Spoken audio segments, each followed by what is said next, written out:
প্রিয় দর্শক, এই পর্যায়ে লেসন 30।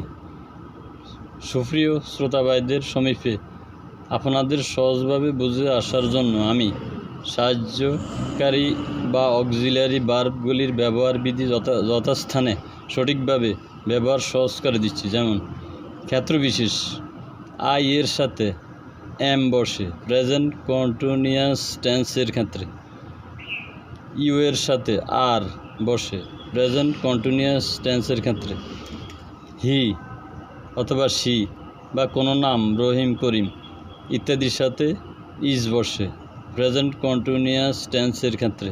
আবার আই এর সাথে হ্যাভ বসে প্রেজেন্ট পারফেক্ট টেন্সের ক্ষেত্রে। আবার বলছি, আই এর সাথে অথবা ইউ বা উই এর সাথে হ্যাভ বসে প্রেজেন্ট পারফেক্ট টেন্সের ক্ষেত্রে।